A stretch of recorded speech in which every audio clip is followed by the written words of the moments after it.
Ah lá, agora está funcionando. Eu vou pôr para gravar, para colocar no YouTube. Aí quando os faltildos, os que faltosos, né, pode ver a imagem depois. Bom, pessoal, tudo bem com vocês? Chique 10, prontos para começarmos a nossa nova matéria? Hoje nós vamos iniciar essa matéria tão importante, que é teontologia. Vocês conheciam ela já? Já tinham ouvido falar? Provavelmente vocês já ouviram falar da teologia, né? Que é um tipo de um abrangimento de todas as matérias. Então, antes de se finalizar ou se findar, ou se firmar, melhor assim dizendo, teontologia, a matéria que se apontava ao Deus Pai era teologia. Porque todos nós sabemos que Theo é Deus, logia, estudo, compreensão. Então, estudo de Deus. Mas dava muita confusão e parari e parará. Então, na teologia sistemática, se optou em manter a doutrina que se refere ao Pai como teontologia, que é a junção de três palavras. Theo, né? Onto, logia, que é Deus, ser, estudo. Então ficaria o estudo do ser de Deus. Tá? Então a teontologia, ela tem essa finalidade de abordar, de estudar literalmente o Deus Pai. Nós vamos aprender durante essa matéria de que aquela doutrina, né, que muitos de nós conhecemos, ou aquela posição que todos nós conhecemos, que quem é a primeira pessoa da Trindade? Deus. A segunda? Jesus. E a terceira? Espírito Santo. E a pergunta que eu faço é: quem criou essa ordem?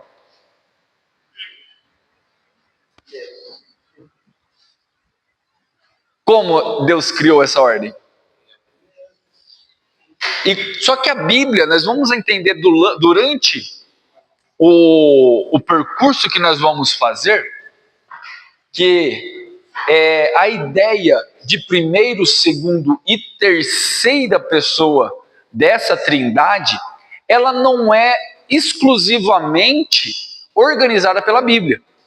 Porque nós temos em diversas passagens da Bíblia, eu costumo dizer que existe uma bagunça santa, aonde muitas passagens colocam o Espírito como a primeira pessoa, Cristo como a última pessoa, o Pai na segunda pessoa, coloca o Espírito Santo como a primeira pessoa. Então existem diversos textos que mostram que esse posicionamento de que Deus é o primeiro, Cristo é o segundo e o Espírito é terceiro, foi uma organização, uma sistematização feita por alguns teólogos.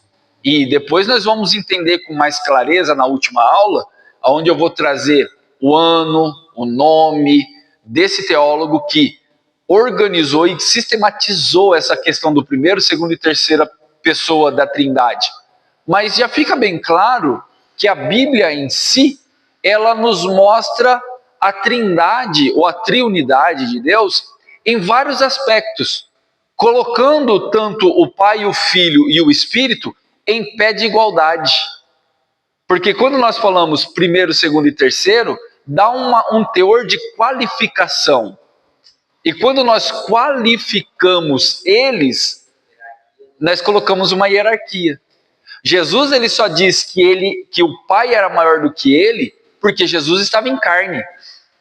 Mas Jesus é divino, Jesus é Deus, assim como o Espírito do Santo.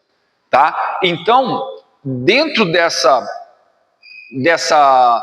triunidade, a pessoa que nós estaremos estudando durante esse módulo é a pessoa de Deus Pai. Nós vamos compreender qual é a pessoalidade dele, os seus nomes, o nome, vamos entender um pouquinho a relação do tetragrama, vamos compreender os atributos participativos, porque nós já precisamos ter consciência de que nós nunca conheceremos Deus na sua totalidade. Mesmo na eternidade, nós não conseguiríamos fazer isso.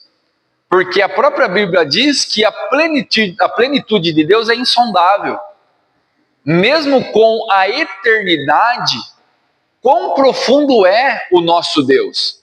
Então, o que nós conhecemos do nosso Deus é aquilo que Ele permite que nós conhecemos. Então, dentro da teontologia, muitos dos teólogos, mestres, professores, entendem que a teontologia é a base para todas as outras matérias. Nós começamos aqui a nossa escola com ontologia teológica, mostrando a estrutura das Escrituras.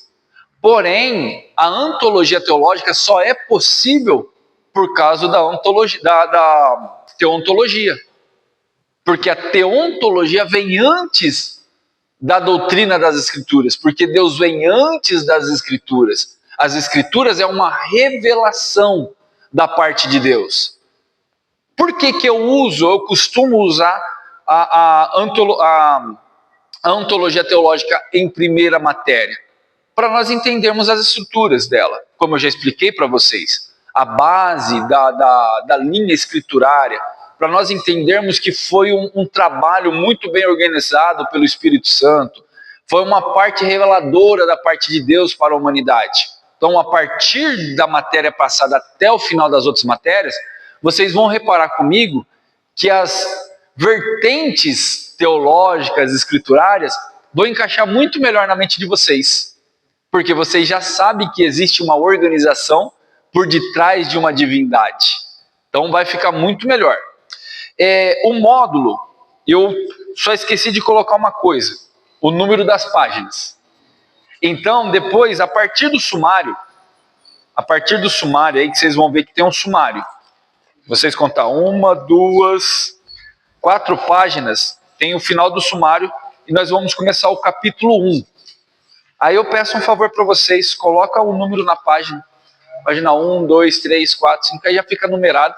Nas próximas matérias eu já ajusto isso daí.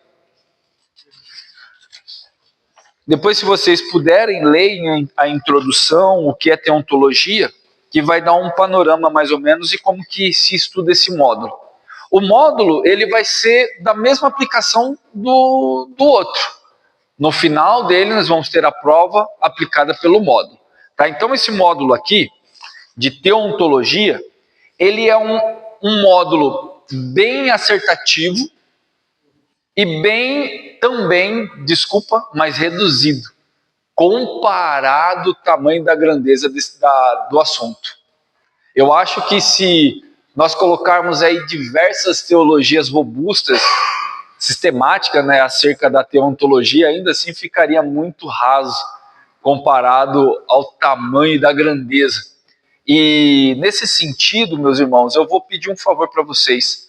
Vamos fazer uma oração antes de nós darmos início? Porque essa matéria aqui, ela trata diretamente da pessoa de Deus. E nós estamos entrando então num campo santo. E vamos pedir para que o Espírito Santo possa iluminar nossa mente e pedir orientação de Deus para que nós venhamos ser bem-sucedidos nessa matéria. Senhor, diante da Tua glória, Pai, uma vez mais nós nos prostramos e nos humilhamos em reconhecimento, Senhor, da Tua grandeza. Senhor, neste momento nós estaremos iniciando um módulo novo, Senhor. E esse módulo é tão especial porque nós trataremos da pessoa de nosso Deus, Pai. Sabemos da Tua grandeza, Senhor, mesmo com pouca compreensão, mas pela nossa fé, nós temos a convicção de que o Senhor é soberano sobre todas as coisas. Pedimos a Ti que o Senhor possa abrir o nosso entendimento, abrir a nossa compreensão e nos dar, Senhor, a instrução necessária para que nós venhamos crescer na graça e no conhecimento da Tua palavra. Senhor, somos gratos a Ti por esse privilégio, no nome de Jesus. Amém. Glória a Deus. Podeis tomar assento. Vamos lá, capítulo de número 1. A existência de Deus, a importância da doutrina da existência de Deus. O ponto de partida de toda a teologia é a existência de Deus. Sem a compreensão de que Deus existe, toda a fé cristã se torna sem fundamento. Opa, pera lá.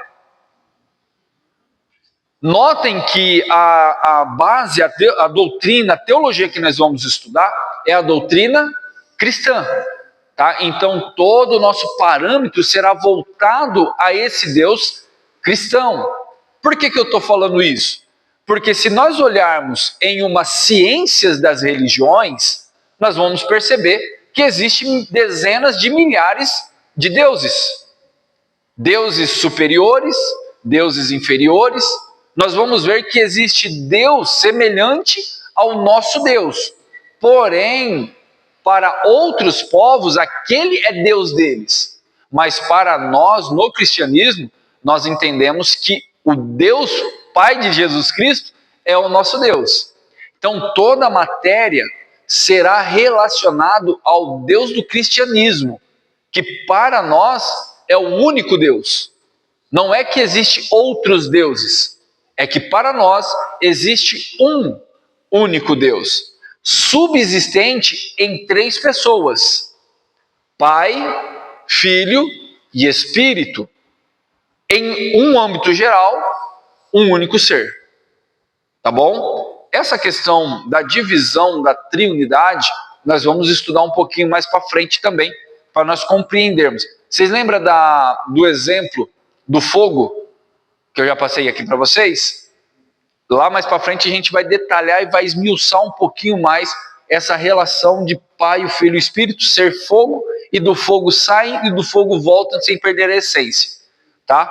Mas é necessário que nós, para crermos que Deus existe, nós temos que ter fé. E a fé, ela é loucura. Fé é loucura. Por quê? Eu baseio a minha vida ou a minha morte em algo que eu não vejo palpavelmente. E para que eu possa agradar a Deus, aquele que nós cremos que existe, nós temos que crer. Ao ponto de que, se for preciso, tomar paulada para não negar aquela fé que nós temos em Cristo, em Deus ou em Cristo Jesus.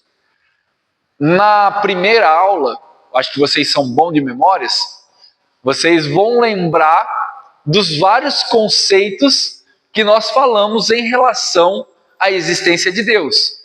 E lembra que no conceito filosófico que nós comentamos e conversamos aqui, na filosofia, a existência de Deus, ela é contradita? Ela pode ser contrariada? Por quê? Vamos lá. O que existe? Matéria existe. O que mais existe? O ser humano existe. O que mais existe? O mundo espiritual existe. Por que tudo isso existe? Porque foi criado. Se existe alguma coisa, então eu tenho que entender que por detrás daquela coisa existente, existe alguém que a criou. Ponto passivo. Nesse sentido, na filosofia, se eu crer que Deus existe, eu também tenho que crer que existe alguém antes de Deus que o criou. Sendo assim, Deus não é Deus, ele é uma criatura. Tá vendo como que é, ao mesmo tempo, interessante e é complicado? Porque se eu falo que Deus existe, eu tenho que crer que existiu alguém antes dele que o criou. E isso daí dá bug na cabeça de muitas pessoas. Por isso que Deus, ao se referir sobre ele mesmo, ele diz o que a Moisés? Eu sou o que sou, ou serei o que serei, eu sou estaticamente. Eu não existi e nem existirei, eu simplesmente sou, eu sou. Nesse sentido, nos mostra a presciência de Deus, nos mostra a autossuficiência do nosso Criador.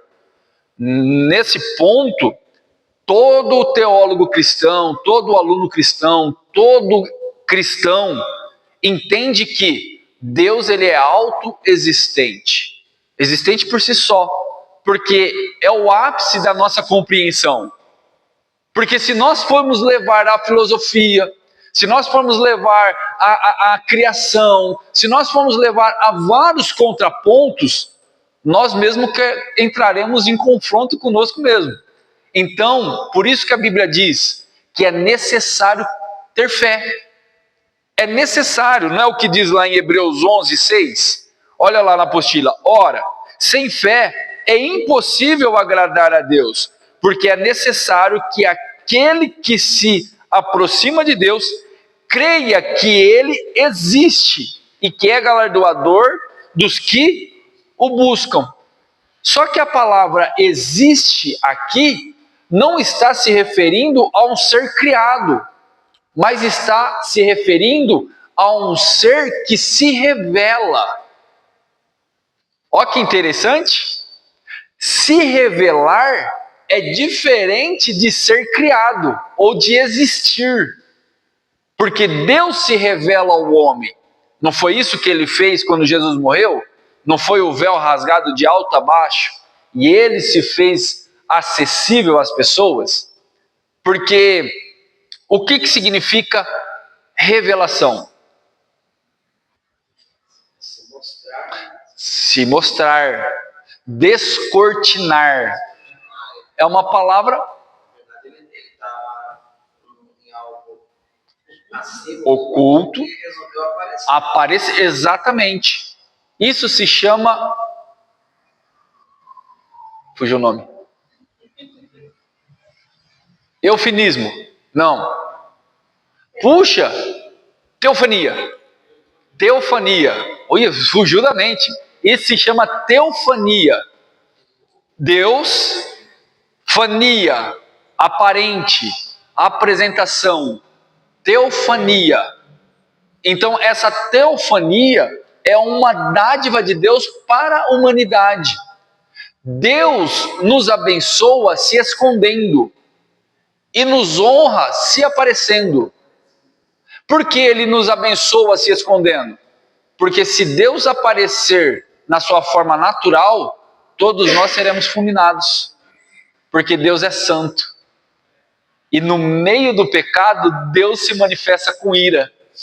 Então ele se oculta e se apresenta com teofania para poder de alguma maneira nos abençoar, para que nós venhamos entender que através da sua revelação, nós não estamos sozinhos. Olha que interessante, como que Deus é magnífico e benéfico para a nossa vida, porque o mundo sem a manifestação de Deus, não existiria fé. Não é isso que Jesus disse? É necessário fazer algumas manifestações para que a fé se manifeste. Então Deus se faz participante conosco através dessa revelação. E qual é a palavra, como é a palavra revelação no grego? Tem um livro na Bíblia com esse nome. Apocalipse. Exatamente. Apocalipse significa revelação, descortinamento. Chique 10? Deu para compreender esse ponto aqui? O estudo da existência de Deus não é apenas uma questão acadêmica, mas uma busca espiritual.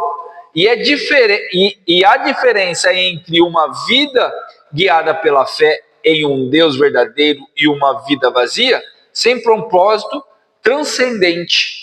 Então, a fé cristã, ela compactua com a filosofia de que Deus ele é imensurável, de que Deus ele é superior à criação e de que nada criou ele. Então, nós entendemos que Deus não existe da maneira que nós cremos que é dada a existência. Nós compactuamos com isso, realmente. Não tenho dificuldade nenhuma em crer que Deus não existe da forma que eu acho que é a existência. Porém, como bom cristão, como igreja, pela sua revelação em diversos aspectos que nós vamos abordar a base da revelação de Deus, nós vemos Deus na criação, na natureza, na moralidade, nós vemos Deus na salvação, nós vemos Deus em tantas coisas que se torna, como disse Paulo, indesculpável aquele que não crer em Deus. Qual é o salmo que diz? Salmo 14, verso 1. Quem pode ler para nós? Salmo 14, verso 1. Salmo de número 14, o verso de número 1.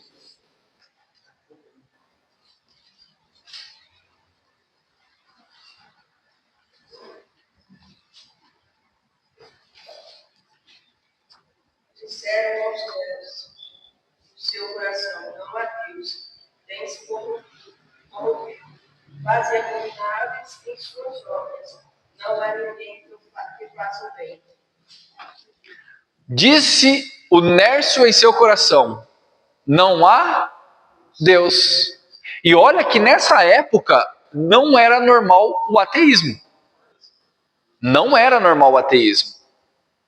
Na verdade, o ateísmo era ignorado. Mas ainda assim existiam algumas faíscas de ateísmo. O primeiro ateísta descrito nas Sagradas Letras não, na história, se chama Demócrito. Olha que interessante. Demócrito, 460 a.C. Demócrito. Olha lá, Demócrito, 460 a 370 a.C. Esse filósofo foi um dos primeiros filósofos a questionar uma divindade, a existência de uma divindade. Mas, antes dele ainda, o salmista é mais antigo, o salmo é mais antigo do que isso. Já dizia o salmista, somente o louco, o nércio, o que lhe falta conhecimento, diz em seu coração não existe Deus. Por quê? Porque o natural do homem é crer em uma divindade. O homem por si só, mais ateu que for, antes de falar que Deus não existe, ele tem que colocar Deus na frente. Deus não existe. Ele tem que colocar. É bem por aí mesmo.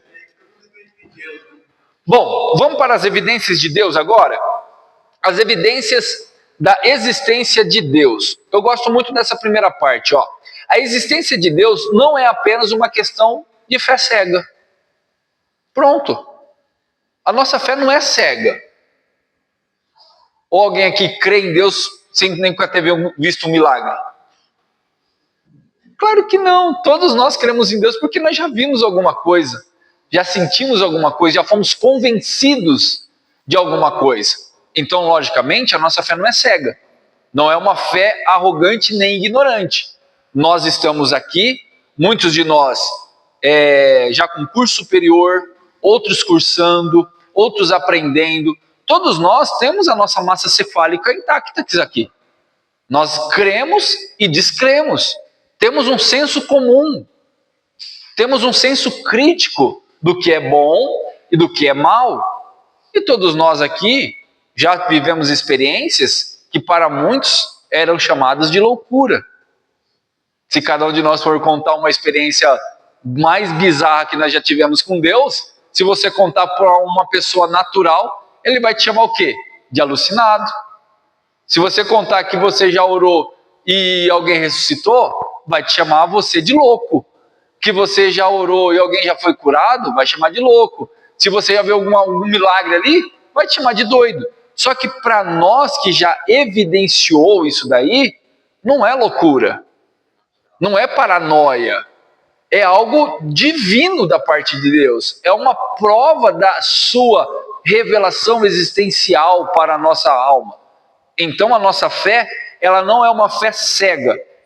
Contudo, existe outro tipo de evidência, que nem eu coloco aí, ó, a evidência cosmológica. O que é a evidência cosmológica? A palavra cosmo, ela vem do grego, que significa literalmente organização. A organização, por si só, já mostra que existe alguém extremamente inteligente que trouxe à existência todas essas coisas. Se você olhar para a Suma Teológica de Tomás de Aquino, ele fala que algo só existe porque foi dado à existência. Nada não gera o nada. O nada gera nada. O nada não gera o tudo. Nesse sentido, o universo, nas suas trilhões e sextilhões e setilhões de estrelas que existe, é extremamente organizado. O universo não está parado, ele está em constante movimento. Se você olhar, essa flor não é natural, mas imagine se essa flor fosse natural. Ela tem a complexidade tamanha igual da cidade de São Paulo. Se você pegar os tecidos, as moléculas, a proporção, o caule, a raiz, as cores, as dimensões, os tecidos, tudo aquilo ali é extremamente organizado, é extremamente calculado. Existe um ateu chamado Sérgio Sacani, vocês já ouviram falar dele já? O foguete, exatamente. Ele mesmo fala que as variáveis das possibilidades do universo é muito complexa. Apesar dele não acreditar em um Deus que cria todas as coisas, e ele faz uma sentença de acasos, quando chega no final de tudo, todos os cientistas têm que se dobrar a algo incompreensível, que na teologia nós chamamos de Deus. Você acredita na teoria do Big Bang? Tem sentido. Tem sentido, mas Claro que tem sentido. E a Bíblia fala do Big Bang.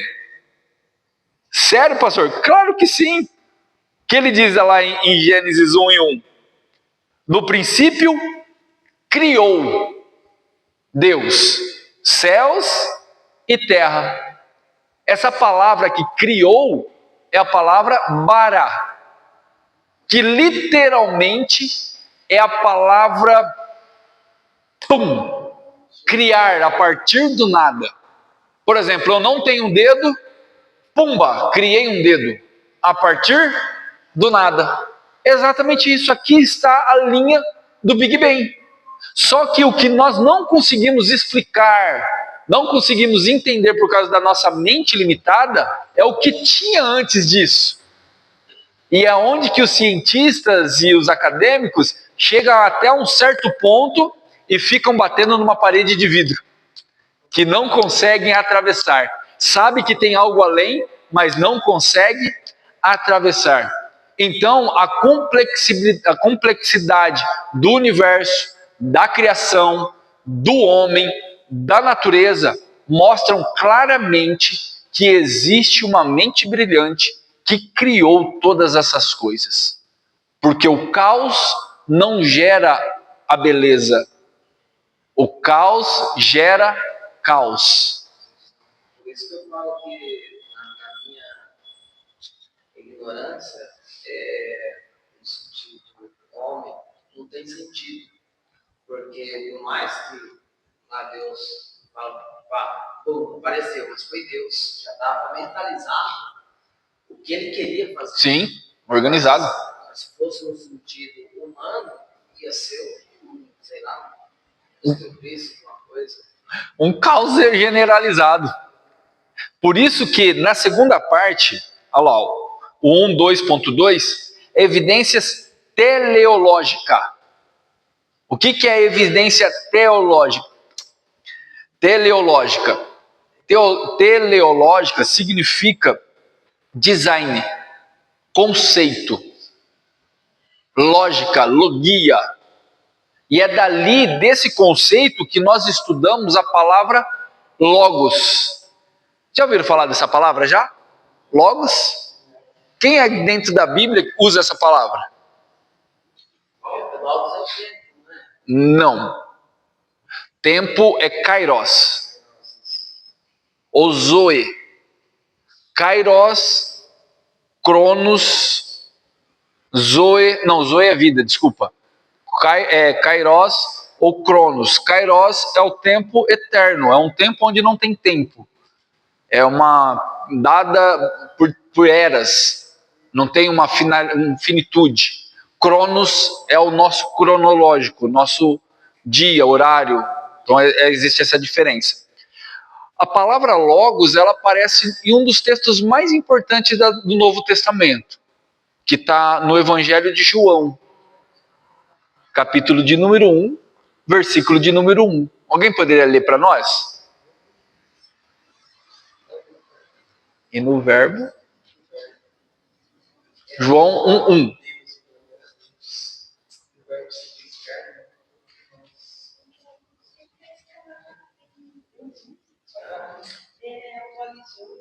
O princípio era o verbo, e o verbo estava com Deus, e o verbo era Deus. Em algumas traduções, é a palavra. Só que palavra, ainda assim, é um conceito definido.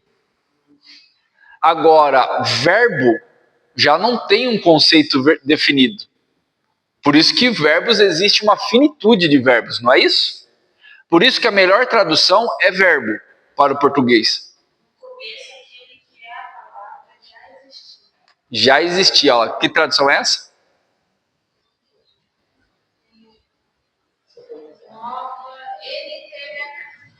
Nova tradução na linguagem de hoje. Essa linguagem de hoje é interessante. Tá? Ela é interessante.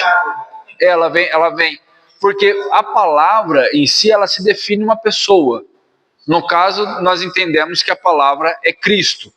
Só que no original, a palavra logos, que é o nosso verbo, que eu acho que faz mais conceito, a palavra logos, ela não é uma frase definida. A palavra logos é um conceito filosófico. É um conceito filosófico. Por exemplo, uma arquitetura, um design, uma construção, pode significar uma aula, pode significar um planejamento, uma execução. Porque quem criou essa palavra foi um filósofo grego chamado Heráclito. Heráclito. Ele também é conhecido como pai da retórica. Heráclito. Heráclito, ele fez a pergunta que até hoje nós fazemos e queremos resposta. Da onde veio tudo? Quem criou tudo? E na nossa definição cristã, nós definimos para Deus. Mas quando Heráclito cria essa palavra, ele está pensando exatamente isso. Tipo, poxa, nada pode ter vindo do nada. Alguém deve ter criado isso. E esse ser que criou essas coisas, eu chamo de logos. Um conceito filosófico. E sabe onde que Heráclito morava? Na cidade de Éfeso. Lá na cidade de Éfeso. E a pergunta que eu faço para vocês é: aonde João estava morando quando escreveu essa carta? Na cidade de Éfeso.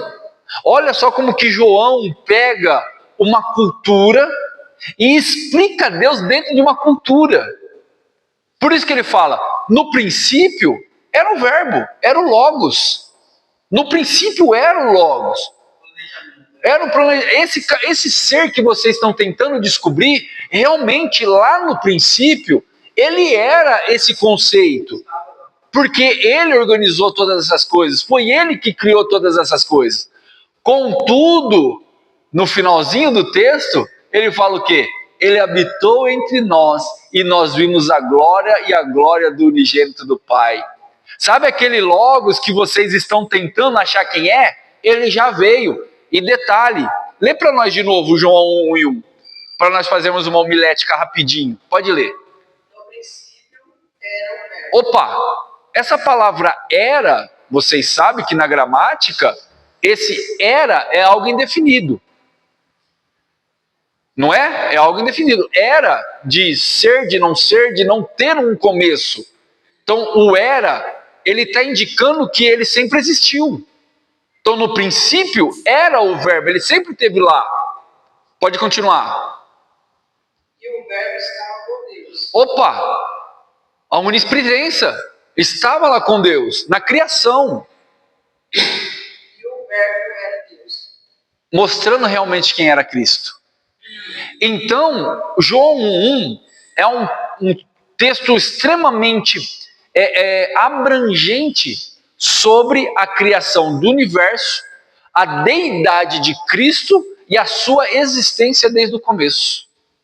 Olha que interessante, um único texto mostrando tudo aquilo que nós entendemos de Deus. Por isso que nós precisamos exercer a nossa fé. Porque João, quando escreve isso daí, usando a palavra logos, mostrando a teleologia para os éfasos, usando a própria filosofia deles. Isso daí é uma tese teológica. João, o Evangelho de João, é uma tese teológica. Porque o Evangelho de João é o livro mais lido do mundo. Ele é o livro mais lido do mundo. Ele é impresso para poder evangelizar e fazer um monte de coisa, somente o Evangelho de João, porque o Evangelho de João é um livro. E quando você lê, desde o mais acadêmico até o mais simples, entende o Evangelho com muita clareza, mesmo com as palavras difíceis que existem, logos, vida na ideia de biologia ou na ideia de zoe, que é a vida espiritual. Mas quando você começa a estudar o livro de João, você vai entender que ele não é tão simples assim. Ele escancara e apresenta a plena divindade de Cristo. E ele coloca Cristo no mesmo pé de igualdade do Pai. E apresenta o Espírito da mesma substância e semelhança que o Pai e o Filho. Então o Evangelho de João, ele é um baita de um evangelho para nós entendermos quem é Deus. Enquanto Mateus apresenta Jesus como um rei, Marcos apresenta como um servo, Lucas apresenta como um homem perfeito, João chega e apresenta ele como Deus. Simples assim. E dentro desse conceito de lógico, do design inteligente, olha só o que diz em Salmos 19, verso 1. Os céus declaram a glória de Deus, e o firmamento anuncia as obras da sua mão. Então, dentro da construção teológica, dentro da criação, nós temos evidências mais do que suficiente de que o mundo não veio a partir da catástrofe, né, de uma grande explosão, mas ela veio exclusivamente de uma mente extremamente inteligente, que é um conceito legal para vocês estudarem, design inteligente. Já ouviram falar já do design inteligente?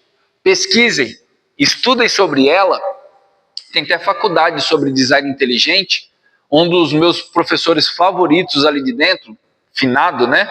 Que é o pastor e professor Adalto de Oliveira. Já ouviram falar dele já? Professor Adalto de Oliveira. Ele, só para vocês terem noção, ele era um conservador, mas ele era funcionário da NASA. Um cientista que era ateu, se converteu ao cristianismo e usava a ciência a favor das escrituras e de Deus. Compensa muito aprender com ele, Adalto de Oliveira. Adalto de Oliveira, professor Adalto de Oliveira. A terceira forma de nós entendermos que Deus existe no seu sentido de revelação está na moral. Tá? A evidência moral argumenta que a existência de uma lei moral universal aponta para um legislador supremo. Romanos 2, 14 e 15. Pois quanto aos gentios que não têm lei, fazem naturalmente as coisas da lei, eles não tendo lei. Para isso mesmo são lei. Para si mesmos são lei. O que Paulo quis dizer com isso?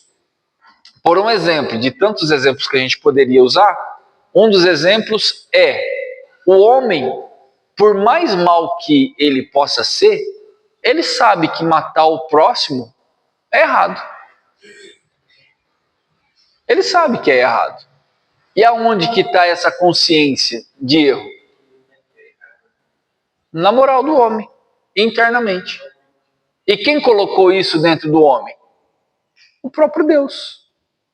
Na primeira questão de moral, quando ele apareceu, ele descobriu a nudez. Exatamente. O escrúpulo cobriu a nudez. Sensação de moral. Então a própria moral humana, seja ela corrompida ou não, ou regenerada, ela aponta para um ser superior.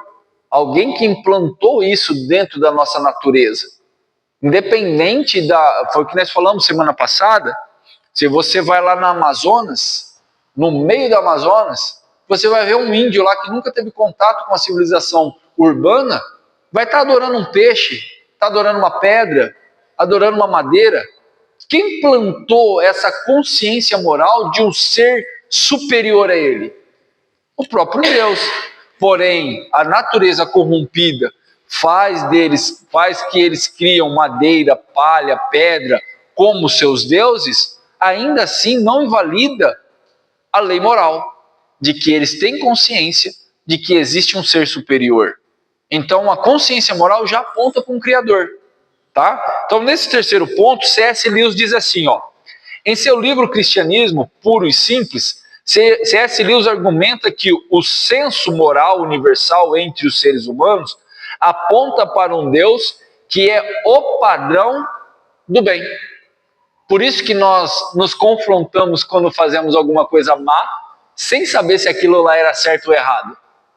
Porque o padrão implantado nos filhos de Deus é o bem. Então, quando eu conto uma mentira, eu automaticamente já me puno. Falo, poxa vida, sabe aquela luz que apita aqui em cima, que nós chamamos de consciência? Isso é moral, plantada por Deus na nossa consciência. Certo? Chique 10? Deu para entender então essa questão? Ó, outras formas de abordagem filosóficas e histórica. Nós temos aqui a ontologia. A ontologia são os argumentos, são os pontos argumentativos de pessoas que dizem que, de alguma maneira, Deus existe e que Deus não existe. Se você colocar em contrapontos, você vai perceber que nós defendemos a existência. Existem outros que defendem a não existência. Esse simples fato de confronto entre existência e não existência já prova que algo existe. Já prova que algo existe, senão não existiria discussão. Então, essa questão filosófica já mostra já a questão argumentativa. Aí entra na questão da filosofia. Deus existe? Se ele existe, como explicá-lo? Se Deus existe, quem existiu antes dele? Entendeu? São pontos e contrapontos. Isso daí a gente precisa ter na nossa mente, porque nós podemos encontrar algumas discussões acerca desse assunto. Então você, como um bom cristão, tem que ter em sua consciência e na sua sabedoria métodos para poder defender a razão da sua fé. Não é isso que Pedro diz? Antes, santificai a Deus como Senhor vosso e esteja preparados para responder com mansidão e fé a razão que te traz a esperança. Se ele não existe, por que provar que ele não existe? Aí que entra a argumentação. Uma vez eu conversei com um ateu, lá em Portugal, chama Manuel. O cara top 10 no conhecimento histórico. Só que, no quesito cristianismo, ele acreditava no Deus, em Deus. Ele era não porque ele é um agnóstico, não um ateu, mas um agnóstico. Ele acreditava em Deus. porém ele não compreendia a sua existência dessa mesma maneira, por isso que existia um conflito nele. Sabe o que ele falava que Jesus era? Era simplesmente um fumador de ópio. Olha a mente do cara. Sabe o que é ópio? Ópio é uma droga, como se fosse uma maconha hoje, um alucinógeno. Falava que ele era um gajo, né? É um gajo que fumava ópio. Ele acreditava que Jesus existiu, Jesus histórico, mas não que Jesus é Deus. Nesse sentido, eu tive muitos embates com ele. E um dos argumentos que eu mais peguei ele é que, quando ele vinha conversar comigo, eu olhava para ele e falava assim: Manuel, eu sirvo esse Deus com tanta convicção que eu não duvido nem um pouco, cara, que Deus me trouxe do Brasil aqui só para falar com você. Ah, para. Eu falei assim: não, eu não duvido disso, que eu estou aqui simplesmente para conversar com você. A minha fé é tão convicta nesse Deus que para mim ele é tudo, ele existe, que eu não tenho dificuldade nenhuma de perder tudo que eu perdi para estar cumprindo aquilo que ele tem para a tua vida nesse momento. E essas conversas foram tão frutíferas que até hoje, já fazem 6 anos que eu voltei, até hoje ele comenta nas minhas postagens, conversa comigo. Ele é meio rustido ainda nessa questão, mas no final das contas, quando eu fui embora de Portugal, eu consegui escutar ele falando assim: cara, eu acho que você está começando a me convencer que Deus existe. Por quê? Pela minha fé, pela minha convicção, pelo brilho do meu olho de ter a certeza que Deus existe, de que mesmo filosoficamente a gente pode usar os argumentos, eu usar a filosofia a favor de Deus. Da hora, o nosso Deus é tão poderoso que ninguém criou. Eu concordo com a filosofia que Deus não existe, porque meu Deus é superior à existência. Ó, já deu um balão atrás da filosofia mostrando que Deus é superior à existência. Não desabona o poder de Deus, mas, no meu ver, exalta o nome do soberano. Então você pode usar diversos tipos de argumentação para poder defender a sua fé. Basta você fazer o quê? Sabe o quê? Fazer seus olhos brilharem quando você for falar de Deus. Um dos motivos de nós orarmos aqui pelo começo, porque nós não fazemos, nós oramos no final. Mas um dos motivos de nós orarmos por essa matéria é que realmente nós estamos em um campo santo. E nós precisamos de ter esse brilho no olhar para falar de um Deus que é santo. Que nós vamos entender esse atributo da santidade de Deus. Bom, nós temos aqui experiências religiosas. É um fato e é uma possibilidade de apresentarmos a existência de Deus. Por um exemplo, nós temos inúmeros testemunhos de pessoas que tinham câncer numa noite e na outra noite foram lá fazer os exames e não tinha mais nada. Como explicar isso daí? Muitos médicos já atribuem isso como milagre. Outros médicos atribuem a mutação genética do corpo. Mas ou um ou outro ainda assim é inexplicável. Muitas coisas. Como explicar pessoas que orou e carro funcionou no mesmo momento? Como explicar que pessoas orou e gás durou por dias?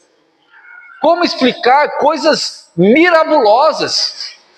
Como explicar essas coisas? Nós então definimos isso como Deus, milagre, poder sobrenatural. Um monte, né? Quem já viu as folhas? Uhum. E eu conheço presbiterianos que foram no monte e viram coisa brilhando também. Olha lá, como explicar isso daí? Experiências. Chega lá Foi algo assim inexplicável, né? Porque foi assim, nós estávamos orando, aí na hora que a gente estava indo embora, conforme o caminho que a gente ia fazendo, as folhas vão clareando assim. Olha lá. Era a coisa mais linda. Entra exatamente aqui nesse ponto que nós estamos. As experiências que nós vivenciamos prova a revelação de Deus para a nossa vida. Porque é algo sobrenatural. Não é uma coisa natural. Porque o natural, no escuro, a gente vê o breu. Esse tempo atrás que a gente estava orando, lá no monte, nossa, clareou tudo assim, as folhas dele. Que bom. Que da hora. Não, são experiências que para nós. Pode ser que não explique para o mundo, mas para a pessoa, ela é experiências vivas.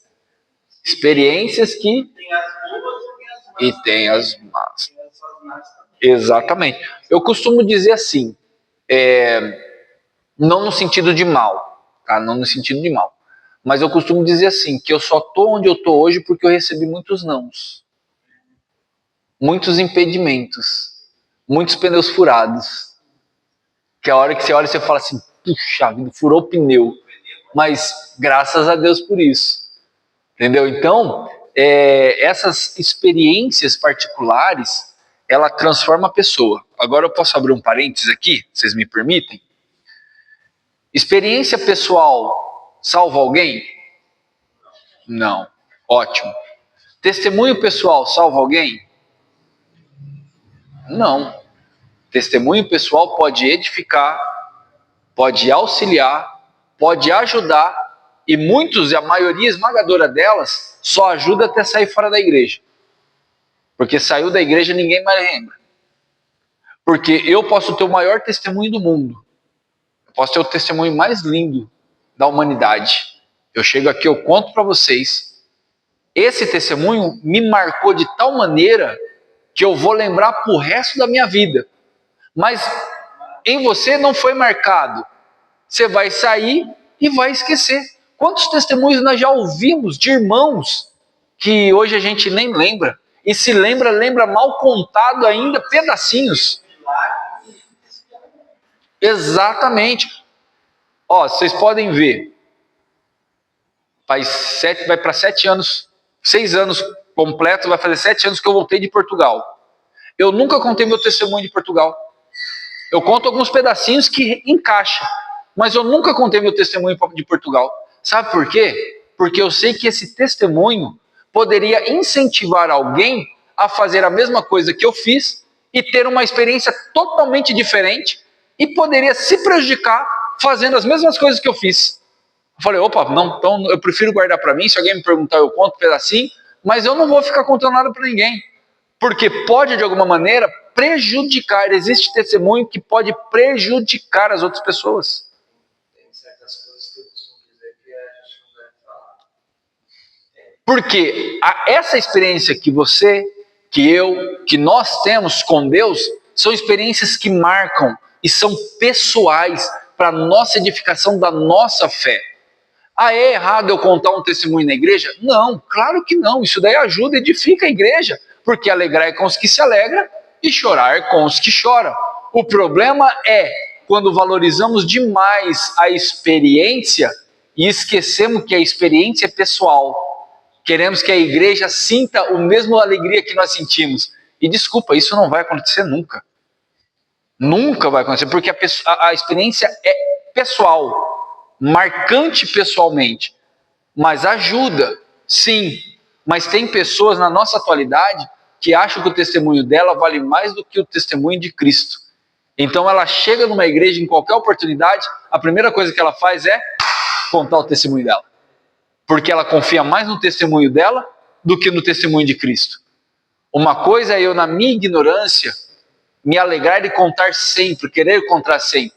Mas uma vez que eu entendo quem é Deus, eu já compreendo que o meu testemunho já não serve para muita coisa. Meu testemunho vai servir para mim, para eu não fraquejar na caminhada, para eu me alimentar espiritualmente, para eu me achegar cada vez mais a Deus. Não é à toa que Jeremias, escrevendo Lamentações, ele diz o que lá? Eu quero trazer à memória aquilo que me traz esperança. E sabe onde que Jeremias estava nesse momento? Quase desistindo da vida, estava em cativo já estava desesperado, porque estava tudo arruinado. Leia o capítulo, leia Jeremias, Lamentações inteira, os 4 blocos de Lamentações, dos 5 capítulos. Você vai ver que Jeremias já estava ali no ápice da miséria, no ápice da destruição. Mas ainda assim ele fala, eu quero trazer à memória aquilo que me dá esperança. É a redenção, é o que Deus já fez, é o que me sustenta, é o que me faz não desistir da minha caminhada. Então, as experiências, ela serve para que eu e você não venhamos, como nércios, dizer Deus não existe. E a pessoa Chique? tem que ter a intimidade, né? E ter assim, a intelectualidade de que não é todo momento que ela tem que falar o testemunho dela. Lógico, existem momentos específicos para isso. Tem hora que deixa tocar, depende do culto, depende da situação, depende do ambiente. Exato. Deus vai usar o testemunho dela para salvar alguma pessoa. Existem momentos e momentos. Momentos e Deus vai momentos. colocar a pessoa a falar, né? Sim. Diferente. Se encaixa em alguma posição, em algum. Ainda mais dentro da arma. Tem. Agora fala um pouco. Graças a Deus, porque ela tava ficando feio já, né? Houve um momento que ele tinha, né? Eles iam nas igrejas só para contar os testemunhos. Exatamente. Mas, pastor Jeremias, até hoje, parou assim no nosso meio aqui, local. Mas o senhor dá uma olhadinha pro lado, na internet mesmo, o tanto que você vê de gente que... Como? Exatamente. Se fez quem já viu falar assim. E é mentira. Sim, tem muitos. Tem muita gente que é só contador de história. E esse dia morreu um senhorzinho também, e ele falava que ele era o único descendente lá de uma tribo, e era mentiroso também. Ah, eu vi isso daí.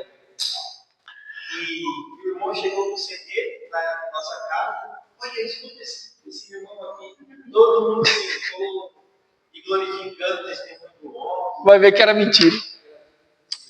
Esse é o problema de testemunho. E quem financia esses camaradas somos nós mesmos.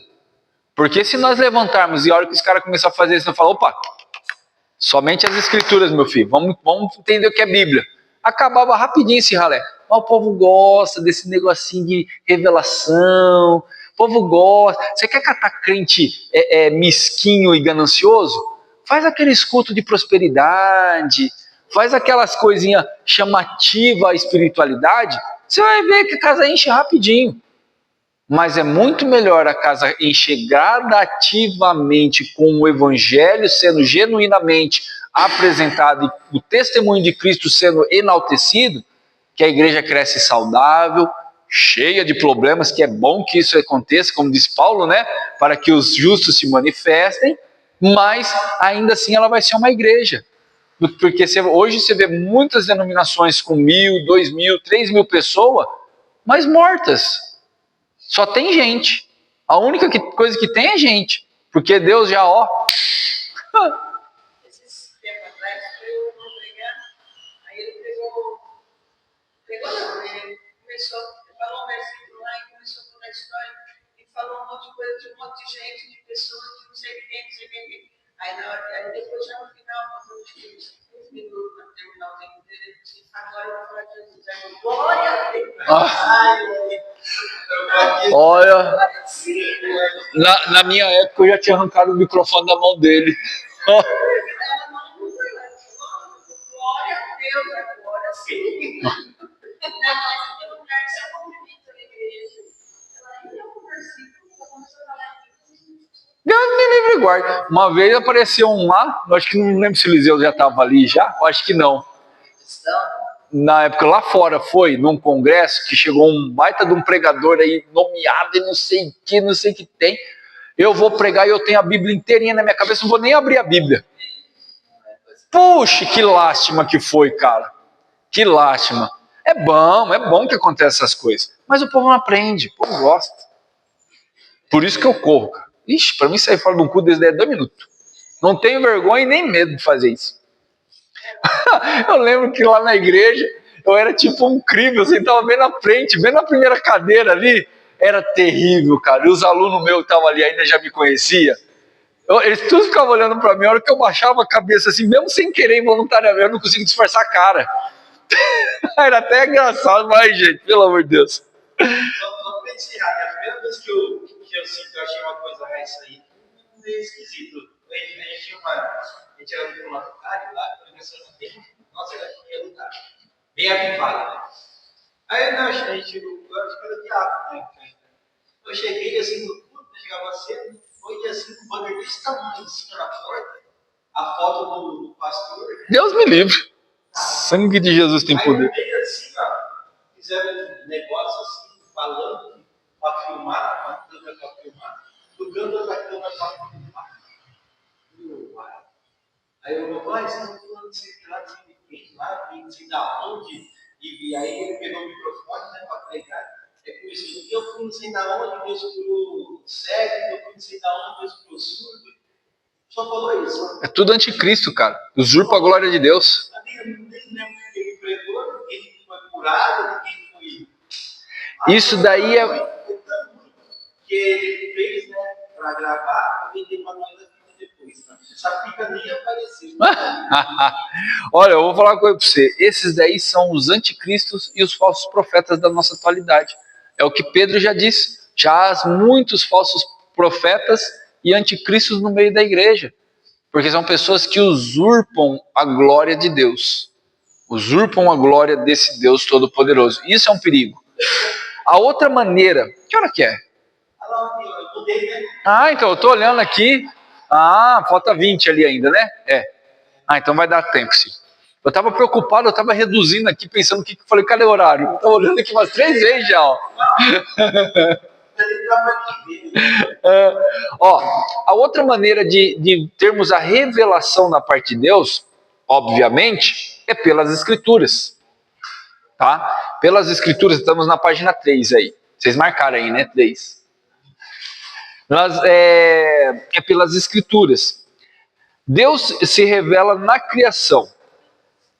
O céu proclama a glória de Deus, Salmo 19, verso 1, porque os atributos invisíveis de Deus, o seu eterno poder e a sua natureza divina têm sido claramente percebidos. Romanos 1, 20. Existem 3 tipos de revelação da parte de Deus. Nós temos a revelação natural, a revelação individual e a revelação especial. A revelação natural é através das Escrituras. A revelação individual é através da história do indivíduo, tá? Que é a segunda parte aí, ó, através de Isaac, Jacó, de Abraão. Quem vê a mim, vê o Pai.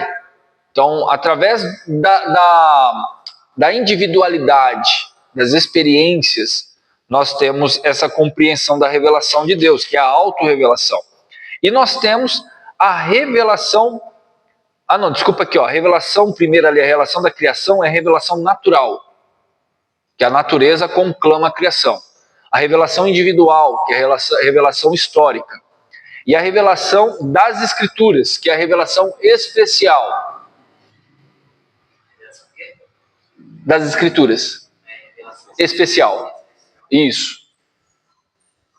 Que é a revelação especial. As Escrituras são a revelação escrita de Deus, inspirada pelo Espírito Santo. Todas as Escrituras é inspirada por Deus e útil para o ensino. Porque as Escrituras, para nós hoje, é tão especial, é tão importante e tem que ser zelada. Porque é nas Escrituras, notem isso, hein? Nas Escrituras é onde nós temos a garantia de que a presença de Deus é mais real do que as nossas experiências. Interessante isso, né? Nas Escrituras, nós temos mais convicção da existência de Deus do que em nossas experiências habituais. Porque enganoso é o coração do homem. Tem muitas experiências que nós achamos que é de Deus, mas é do diabo. É da nossa carne, é do nosso desejo. Tem que tomar muito cuidado com isso, porque nós podemos atribuir muitos dos nossos acertos a Deus. Jeremias, enganoso é o coração do homem. Porque nós podemos atribuir muitos dos nossos acertos a Deus, mas também podemos atribuir muitos dos nossos erros ao diabo. Sendo que muitos dos nossos erros é produzido por Deus. Muitas das nossas falhas é produzido pela revelação de Deus. Por quê? Como que eu sei disso? O que Paulo fala a respeito da lei? Para que serve a lei? A lei serve para nos mostrar o que é pecado. Eu só sei o que é adultério porque a lei fala que aquilo é adultério. Mesmo eu tendo consciência que o adultério é errado na lei universal, porém a lei escrita me revela de fato que aquilo é errado. Por isso que eu disse que a revelação das Escrituras, por muitas das vezes, é superior às nossas experiências. É por isso que a Reforma Protestante diz solas Escrituras, somente as Escrituras. As experiências têm seu valor, mas ela não está acima das Escrituras. A base da igreja está nas Escrituras, mas somente o que está escrito nas Escrituras é apto à salvação? Sim e não. Porque em que ano o livro de Romanos foi escrito? Anos 60, anos 59, 55, naquele período ali, não é? Para e pensa, 50 anos do ano 1 até o ano 55, uma geração inteira cresceu sem ler uma vírgula de Romanos. Apocalipse, 90 anos, uma geração inteira viveu sem ler uma linha de Apocalipse. E Deus nos salvou nesse período? Claro que salvou. Sim, uma geração inteira sem as Escrituras. Deus salvou esse povo. A salvação, ela é independente das Escrituras. Ponto. Porque ela vem através da revelação pessoal, através da revelação universal, através da graça e da misericórdia de Deus. Deus salvou Abraão antes do quê? Antes da lei. Antes de tudo. E uma geração gigantesca será salvo por graça e misericórdia. Todo aquele que confessa a Cristo obtém salvação. E como nós temos essa consciência?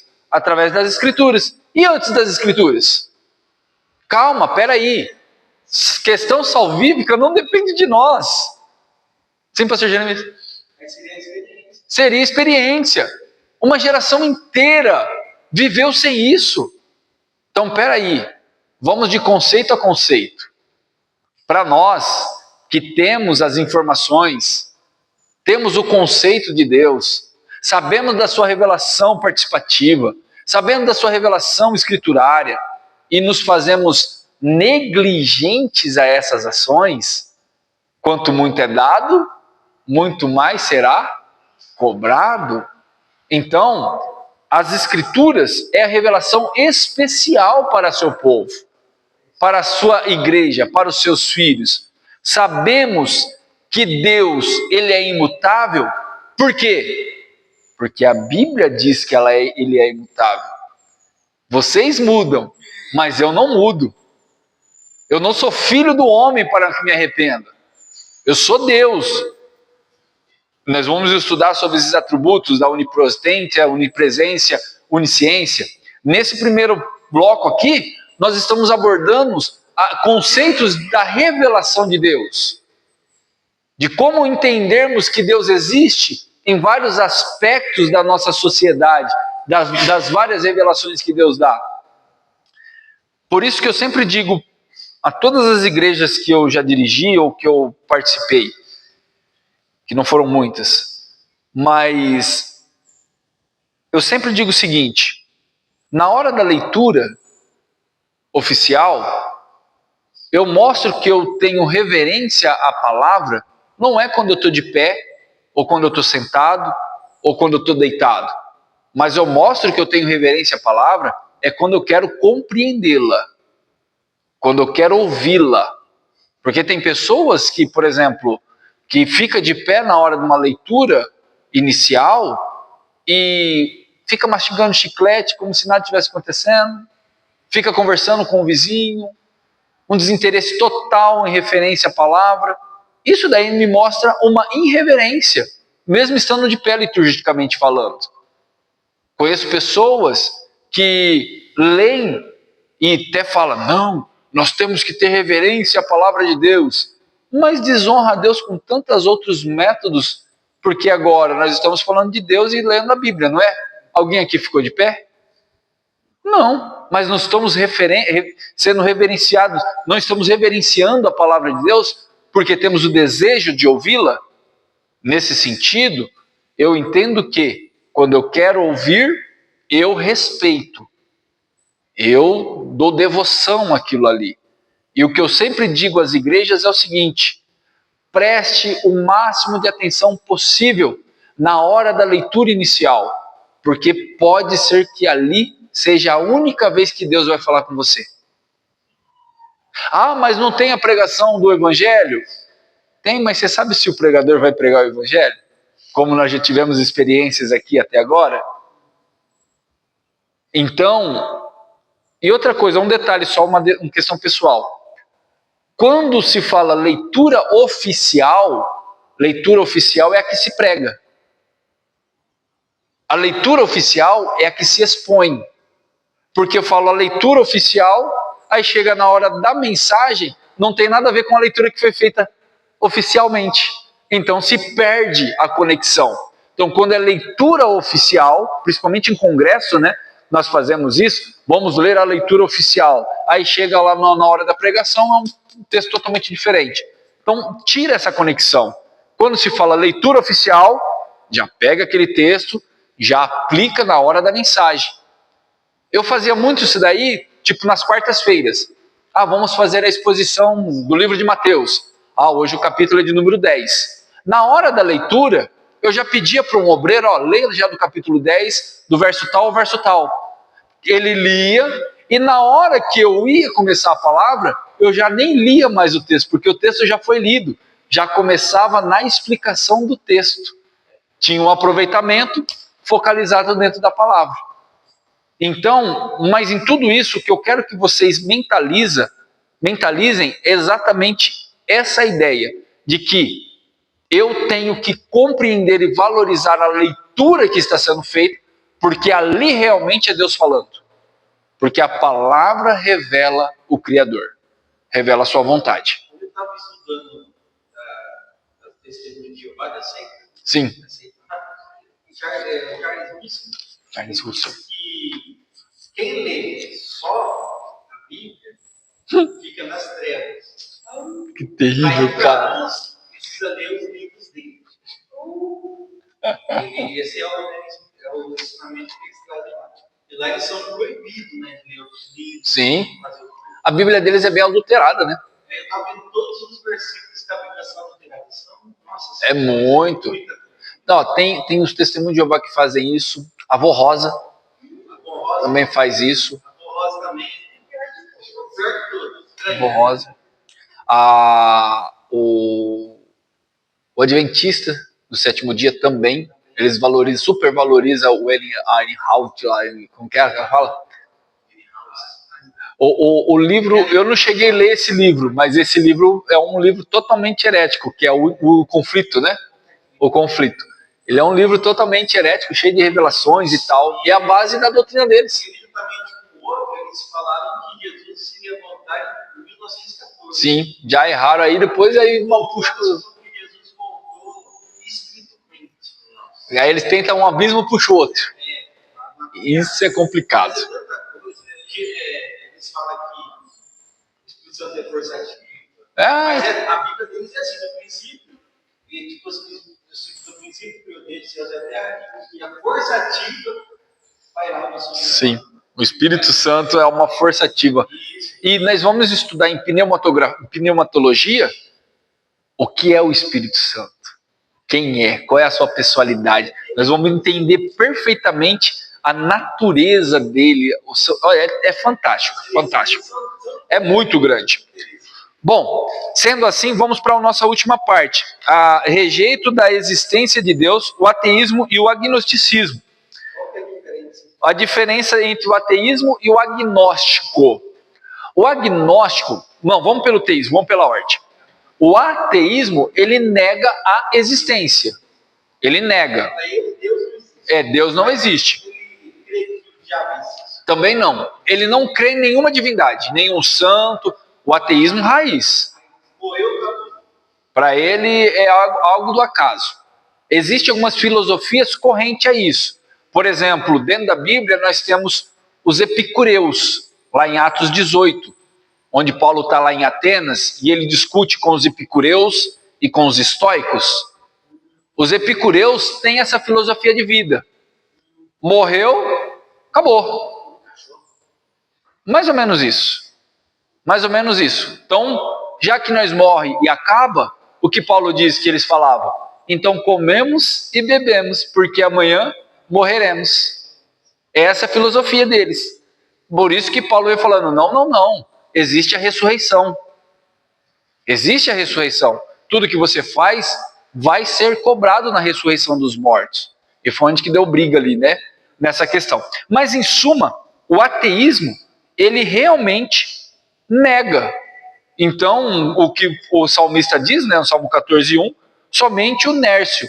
E nós estamos falando aqui, mano, isso é demais, cara. Nós estamos falando aqui de pessoas extremamente inteligentes. Hoje em dia, depois de Steve Hawking, eu não sei te falar. Sim, eu não sei te falar. Não sei te falar quem é o maior ateísta hoje, não, porque existem diversos, né? O mais influente era o Steve Hawking, né? Mas pare e pensa comigo. Olha, voltando em Atos 17, 18, ali, Paulo em Atenas. Olha só como que a Bíblia, a sabedoria humana e a sabedoria divina tem um contraste extremamente gritante. Paulo ele chega em Atenas, e Atenas naquela época era o berço da intelectualidade. E Paulo vê aquele povo em um absinto, em uma obscuridade terrível, em meio a uma mente brilhante. Olha que contraste louco. A filosofia helênica, platônica, aristotélica, a filosofia de Heráclito, a filosofia judaica, toda aquela filosofia estava ali, ó. Toda a inteligência da humanidade estava em Atenas naquele período. Atenas, Tiatira, Esmirna, Laodiceia, a filosofia helênica, todo o conhecimento estava naquele berço. Paulo chega lá, olha para eles e fala o que para eles? Eu vejo que em tudo vocês são zelosos, supersticiosos, devotados. Em tudo vocês sabem o que vocês estão falando. Vocês sabem o que vocês estão fazendo. Vocês adoram até um Deus que vocês mesmos não conhecem. Olha isso, a devoção dos caras. E a inteligência deles era tão grande que eles falaram o quê? Opa, pode ser que exista um Deus que nós não conhecemos e que de alguma maneira ficou sem ser adorado. Então vamos criar um panteão que, dentro do panteão, vamos criar um Deus e um totem para ele e vamos colocar o nome de Deus desconhecido para que, porventura, ele não fique desconfortável ou bravo ou nervoso conosco e derrama sua ira sobre nós.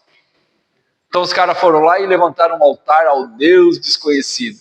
Aí tem toda uma história por detrás disso daí que eu não vou entrar em mérito agora, porque não é questão. Mas olha só o que Paulo fala exatamente sobre isso, elogia eles, coloca a sabedoria deles lá em cima. Só que aí Paulo vai dar um banho de filosofia neles. Olha só o texto de Atos. Paulo vai mostrar que Deus é criador, que é dono da vida, que ele não habita em templos feitos por mãos humanas. Ele fala que ele dá o ar para respirar. Paulo ele fala, usa até um dos hinos devotados a Zeus. Talvez vocês não sabiam disso, né?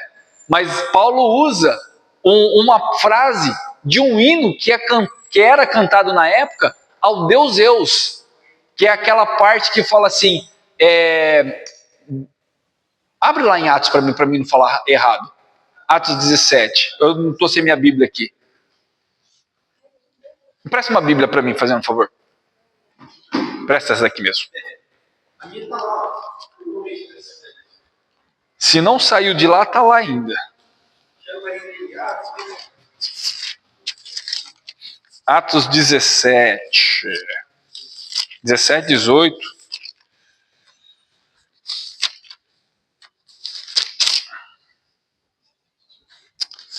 Atos 18. Cadê? Não, é Atos 17 mesmo, ó. Aqui, ó. Vamos lá, o verso 24. Não, verso 22. Então Paulo ficou em pé no meio do Areópago e disse aos homens de Atenas: eu percebo que em todas as coisas sois supersticiosos, pois eu, passando e vendo a vossa devoção, encontrei um altar no qual estava escrito: para o Deus desconhecido. Este, portanto, o qual reverenciais sem conhecer, é o que eu vos declaro: o Deus que fez o mundo e todas as coisas que nele há, visto que ele é o Senhor do céu e da terra, não habita em templos feitos por mãos humanas, nem é adorado por mãos de homens, como se necessitasse de alguma coisa, visto que ele dá a todos a vida, a respiração e todas as coisas, e de só sangue fez todas as nações dos homens para habitarem sobre a face da terra, determinando os tempos antes ordenados os seus limites da sua habitação, para que buscassem ao Senhor, se talvez palpando-se possam achá-lo, ainda que eles não estão longe de cada um de nós, porque nele vivemos, nos movemos, existimos, como também algum dos vossos poetas tem dito, porque também somos sua descendência. Isso daqui é um hino. Um pedaço de um hino devotado a Zeus. Paulo ele pega um texto helenista e coloca numa revelação participativa de Deus, mostrando que esse Deus que vocês não conhecem é exatamente esse Deus que eu estou apresentando a vocês, e vocês já adoram ele antes mesmo de conhecê-lo. Olha como que Paulo faz. Interessante, obrigado. O interessante é que Paulo elogia o quê? O conhecimento, a filosofia e a plataforma. Só que no final de todo esse discurso, eu não li, mas depois você pode ler. Paulo escreve assim: mas Deus, não levando em tempo a ignorância. Agora Paulo chama todo mundo de ignorante, cara. Paulo fala assim: ó, mas Deus, vocês sabem tudo, mas Deus não leva em tempo o tempo de ignorância. Hoje ele apresenta para vocês a salvação e a ressurreição em Cristo Jesus. Cara, dá uma pregação boa isso daqui, não dá? Dá para cativar o camarada ali. Isso nos mostra que a Bíblia é o ponto principal da revelação de Deus para nossas vidas na atualidade. Principalmente no nosso conceito. Quer ouvir Deus falar? Leia as Escrituras. Não vá num culto esperando Deus falar com você. Porque tem muita gente que vem aos cultos porque eu quero ver Deus falar, mas esquece que Deus está dentro das Escrituras claramente para que eu e você tenhamos acesso a Ele. Fechou? Página 4, aplicação prática na doutrina. O agnosticismo, desculpa. O agnosticismo, eles acreditam que Deus está tão longe, eles acreditam em Deus. Eles acreditam. Só que eles acreditam em um Deus não acessível. É impossível de você tocá-lo. De tão grande que ele está, tão distante. Para o agnosticismo é assim, ó. Deus criou o mundo, colocou as pessoas ali dentro, se retirou e deixou a galera se virar. O agnosticismo é isso. Cada um por si e Deus só observando. É mais ou menos isso daí. Por isso que a filosofia do gnosticismo é comamos e bebamos, ou a imoralidade na lascívia, na libertinagem.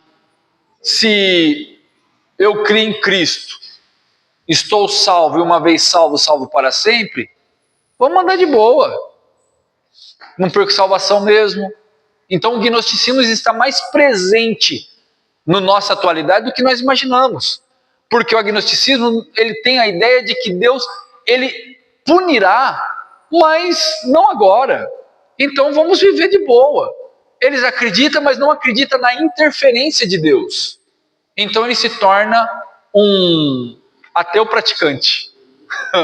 Ou um cristão praticante. Então tem muitos agnósticos no nosso meio com o nome de cristão. Tá? Então o agnosticismo é mais ou menos isso aí. O agnosticismo não nega Deus, mas afirma que não é possível conhecê-lo. A resposta bíblica para isso, Deus se revela claramente ao ser humano, tanto na criação quanto nas escrituras. Romanos 1, 19 e 20. E como aplicar essa matéria na nossa vida? Eu coloquei 3 pontos. Primeiro, confiança. Saber que Deus existe e governa todas as coisas nos dá segurança. Confiar em Deus, ter fé acima de todas as coisas. Adoração. Conhecimento da existência de Deus nos leva a adorá-lo em espírito e em verdade. Porque Deus não tem um corpo físico. Jesus disse isso, não é? Deus é espírito. E é preciso e é necessário que aqueles que o adorem em espírito e em verdade. Independente se estou vendo ou não. Porque em mim eu já tenho a convicção da sua existência, da sua revelação.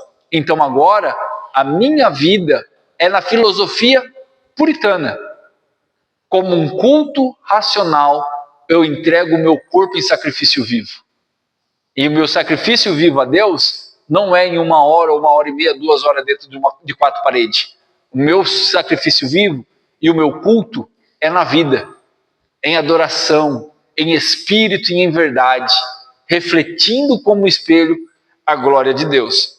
No evangelismo, a certeza da existência de Deus nos motiva a compartilhar o evangelho, seja ela na doutrina arminiana, seja ela na doutrina calvinista, seja ela na doutrina dos saduceus, seja ela na doutrina dos fariseus. Porque ambos as doutrinas têm vertente diferente. Uma acredita na salvação, que Deus já escolheu os seus salvos, seus escolhidos, e a outra acredita que não, que existe condição de salvação para todo ser humano. Independente de uma linha vertente como a outra, nenhuma das duas sabe quem é quem. Nenhuma das duas sabe quem é salvo. É por isso que o presbiteriano evangelista, e é por isso que os pentecostais, assembleianos e arminianos também evangelizam. Porque creem piamente que o evangelismo é um meio de cumprir as escrituras. Porque foi o próprio Jesus que disse: ide e pregai o evangelho a toda criatura. Não nos deu uma opção de escolha a quem, mas nos disse: vai. E quando eu faço isso, é sinal que eu entendi quem Deus é. Não na sua plenitude, mas pelo menos naquilo que Ele me deu condição de eu entender quem é Ele. Fechou, meus queridos? Deu para compreender bem essa aula hoje? Glória a Deus. Hoje, então, essa aula foi gravada. Eu vou editar, colocar no canal. Eu vou criar um link ali só para a sala, porque aí todos nós temos acesso à aula depois. Se você quiser escutar, ou abaixar, ou ler depois, eu acho que vai ficar mais aproveitado. Chique 10, vamos orar, vamos agradecer a Deus e vamos embora para nossas casas, porque eu estou com fome. Pastor Jeremias, ore por nós, por gentileza. Eu quero agradecer em nome de Jesus, para que Deus venha nos guardar, né? Ser nosso Deus, nosso amado Jesus, Pai. Obrigado, Senhor, por essa oportunidade de estarmos aqui, Senhor. Pai, que pedimos também a Deus para o perigo, também abençoar para o nosso professor, pastor Wellington. Continue com as tuas mãos. Nos dê uma semana de vitória, nos guarda, Senhor. Nós possamos compreender cada vez mais